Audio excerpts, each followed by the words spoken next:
guys, welcome to a brand new video on my channel, Megz Moviez. If you are new to this channel, it's basically where I talk to you guys about my passion for movies. This goes from collections, hauls, reviews, and to today's video, so let's get into it. Okay, so I started this series very on and off last year, and I really want to bring it back because I think it's fun talking to you guys about the movies I've watched throughout the week. So this is the return of Megz Moviez Weekly Watches. So this is episode 1 of 2023. I've actually watched quite a lot of horror because I'm currently working on a Blumhouse ranking. So I'm just sort of like trying to catch up on some Blumhouse movies. But there's also some other non-horror movies in this list. So I've watched a total of 14 movies this week. 14, that's not bad. But yeah, so in these videos, I just tell you guys what I've been watching, my thoughts. It will be just quick little thoughts because I actually have full reviews either on my channel or on Letterboxd. So for things like my original versus remake, you'll see my thoughts on that. If there was any subscriber mail reviews that I do on a Tuesday, the review will be on my channel for that as well. So this is just sort of like a quick rundown of what I've watched this week. Some I will show as physical media, some will just be as pictures, whether that's because it was streaming, cinema, or it might be part of a collection set, and because I've not watched the whole collection this week, it'll just be shown as a picture to the side. So yes, I'm going to move over to this side, and I'm going to tell you guys what I watched this week. Oh, my week for me, as I'm filming these, is Sunday to Saturday, so all the films from last Sunday to this Saturday, so yesterday, is what I've watched. Okay, also I forgot to mention, if you see me looking down, it's because I've got my Letterboxd open so I can keep track of what I'm showing in the right order. So starting with the first movie of the week, and that is Unfriended. Now this is a new kind of found footage horror film from Blumhouse, which I actually really truly enjoy. I mean, it's all set through a laptop and I think it's so well done, and it's become one of my favourite found footage films, like after the Blair Witch Project and Paranormal Activity, but this is a very good film. If you haven't watched it, I seriously recommend you do, because it's a different way of watching a found footage film, and yeah, very creepy, very good. Okay, and the next one was a first time watch. I didn't get to see this last year in the cinema, which I'm actually gutted about, and that is The Black Phone. I wasn't sure about this last year, so I was very much like, I'll rent it on streaming, or if it comes free on streaming, I'll watch it. So I rented it because there was a sale going on where it was only £1 to rent. So then, of course, I rented it, and it turns out I actually quite enjoyed this. There were certain things I didn't expect to happen. Ethan Hawke playing the bad guy, very creepy, not gonna lie, the dude creeped me out so much. And I never understood the shirtless scenes with him. Like, I just didn't get that. But I thought this is a really good horror film. And in fact, I will be adding this to my collection at some point in the future. I've got a cat with me today. This is Riley, by the way, if you guys haven't seen him before. But yeah, so The Black Phone is seriously one I do recommend. I do think it's a little bit slow to start with, but then once it gets to a certain point, I think it's like half hour in, that's when it picks up, and I didn't expect the twist at the end either, so definitely worth a watch. Okay, and then the next one is one I had to rent because I honestly thought I had it, but looking through my collection, either I lent it to someone or I actually haven't got it, and that is Unfriended Dark Web. So of course, after watching the first one, I had to watch the second one. And I forgot how good the second one was. It's a little bit less, it's not as good as the first one, but it is still a really good sequel. Now, sequels can be very hit or miss, but for me, Unfriended Dark Web was a good sequel. Set in the same style, just different characters and a different kind of plot. The only thing I didn't like is the whole glitchiness with the bad guys in this film. Like that, I didn't understand. I was like, what's the point in that? But this one is fun. I seriously do give it a watch. But for a ranking for those two films, it would go Unfriended, then Unfriended Dark Web. If we get another one, I will watch it, but I feel like these two is enough. Okay, so the next film I then watched is for Subscriber Mail Reviews. This was a redo, and that is Paranormal Activity. So I won't say much on that one because I seriously recommend to go and watch the review if you want to know my thoughts. All I'm going to say is absolute classic, and this is what brought found footage back. Okay, and then the next one I watched, I was a day late, but this was in honour of David Bowie's birthday, and that is Labyrinth. I finally watched the 4K copy I've got, which is an absolutely amazing copy, by the way. I absolutely love this. And it's just, I'll show you anyway, because I'm just wanting to show you. But no, it was David Bowie's birthday the day before, and so I thought in honour of his birthday, I'll watch one of my favourite films of all time. I absolutely love this film. I'm obsessed with it, and if David Bowie, the Goblin King, came and said to me, "Did you want a life with me?" I'd be like, "Yep, I'll join you." There is one scene in this with the Fireys, I believe they're called, which still creeps me out to this day. Even though I've watched this movie plenty of times, that's still a scene that creeps me out. But aside from that, the music is amazing in this. This is an absolute classic, and if you haven't seen it, I seriously recommend you do, especially if you like musicals. This is one I recommend. Okay, and then the next one is not a physical media in a sense, so I have it as part of a collection, but they come with poster art cards, so I'm going to show the art card instead, and that is the original Invisible Man. So I watched this for my original versus remake series. I have seen both the original and the remake, so if you want to see my full thoughts on those, go and check out my original versus remake.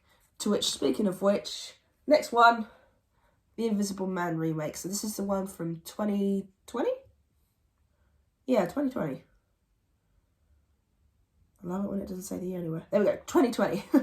And because, of course, I'm doing the Blumhouse ranking, my original versus remakes all this month will be to do with Blumhouse. So I'm not sure which one I'm going to do next because there's two others I can do. But there's one I can't watch without buying the physical. And then the others are free, but then it means starting another ranking. So trying to figure that out. But no, if you want to see my full thoughts on the original and the remake, go and check that out. Okay, and the next one was another Blumhouse one, and this was Mr. Harrigan's Phone. Now, I watched the trailer for this before I watched it, and it said in the trailer it's a Stephen King adaptation, and I was like, oh, It, Shining, you know, I love those horror movies, they were great. This one was more of a psychological thriller kind of thing, more than a horror. And I think because I went in with the expectations of it being like It and Shining, I felt like it wasn't as good as I thought it was going to be. I do like the two main characters in this. However, I just feel like I just had trouble getting into it because I did have too much of an expectation. Okay, and then the next one is the first 2023 movie of the year that I have watched, and that is Dog Gone.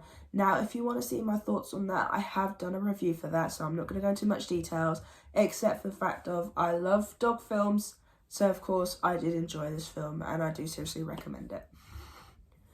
Okay, and the next one was a recommendation, and that was the Grand Budapest Hotel. Yeah, I know this got a lot of high reviews from people, but for me, I had trouble getting into it. I mean, I gave it a 5 out of 10. Don't get me wrong, like, it had some good aspects, like, it did make me chuckle a few times. There was the colouring and the costumes and the sets looked great, but the story confused me a little bit and it felt very all over the place. So I'm very much like, I probably won't watch this again until for a very long time, maybe even ever, because it was just such a weird film. But if anyone else enjoyed it, or like, I can see where people might have enjoyed it, but for me, I just, meh. The next one is the sequel to the original Invisible Man, and that is The Invisible Man Returns. Now, this is a first time watch for me, and you know what, not gonna lie, this surprised me. I actually enjoyed this one just a little bit more than the original. I like the plot a bit more in this one, and this one creeped me out a little bit more because the Invisible Man, the guy that played him, was certainly creepy. Like, I was more creeped out by him than I was the original guy. because the original guys seemed more funny than creepy. So I definitely look forward to seeing what the rest of the Invisible Man series is like. I'm hoping they're just as good as the second one, but who knows. Okay, and then the next one I am literally going to briefly talk about, and that is Cam. This is on Netflix. I watched it because it's part of the Blumhouse production company. What on earth did I watch? I just didn't get it. I mean, I get what they were trying to do with the plot, but they just didn't do it very well. Like, I was bored, I couldn't get into it, I never understood it, and the end was a bit weird. Like, yeah, that's all I can say about that film, because it was just odd, weird, and not very good. So, of course, after that, I did have to watch another film to pick me up, and that was The Boy Next Door. Now, this is a Jennifer Lopez Blumhouse horror film, well, psychological thriller kind of film. And I forgot how much I enjoy this film. It's just Noah creeps me out. Like, just he starts off very sweet and then he gets really creepy, and the ending, and oh my god. I do enjoy this film. I think this is a very good film, and certainly one I would definitely go back to. And I'm glad I watched this after Cam, because I needed something good. And then the last film I watched this week, I watched last night and had to finish it off a little bit this morning, like the last 20 minutes this morning, because I fell asleep. And that is The Wizard of Oz. I can't remember the last time I watched this film, and I still enjoy it. I still get fun out of it. It's one of my guilty pleasure films. And for some reason, this is the first time I've watched it since watching the Nightmare on Elm Street franchise. So now when I watch the witch going past the house in the window, all I can see is Freddy Krueger. Yeah, that scene's ruined forever. But I still really enjoy this film. It's such a classic. It's one of my guilty pleasures. Yes, it is one of those older films that can be very sort of like hit or miss these days, but I still think it's an absolute classic. And I look forward to watching it again in the future, because I feel bad for not having watched this for a while. Okay, so with this series, I want to introduce something at the end of it, where I pick the best film of the week and then the worst film of the week. So I want to pick two best this week, because one of them is a first time watch and one of them is one of my absolute favourites. So the first time watch will be Doggone. I really enjoyed this film this week. It was a great start, and I look forward to watching it again in the future. I even recommended it to my mum, and she enjoyed it. So, and then of course I do have to talk about Labyrinth. Yes, this is my other best film of the week. Such a classic, and the dogs are barking. Apologies. No, this is such a classic, one of my favourites, and I look forward to watching this again in the future. And even in 4K, this looked amazing. Whew, loved it. And then, of course, ending with the worst. We all know what the worst film is going to be if you've watched throughout this video, and that is Cam. I don't plan on ever watching this again unless I really have to. This was, yeah, Blumhouse, this was not your best. So I'll just leave it at that. Okay, so that is the movies that I watched this week. So this is obviously the first week, well, second week, because obviously the first week I was very ill. But this is the first week technically in the series. So yeah, I really hope you enjoyed this. If you did, then do give it a thumbs up. And if you are new to this channel, then go ahead, hit that subscribe button and also the notification bell down below to be notified when I post. And also leave me your comments and thoughts on the films I watched this week, or let me know what you watched. I'd love to see your guys' opinions and what you've watched this week as well. Apologies that this video is all over the place. I need to get back into the swing of things. This was a series, like I said, that has been on and off for ages.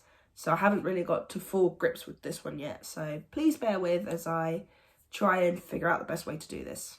So yeah, we hope you enjoyed this video, and I'll see you guys next time.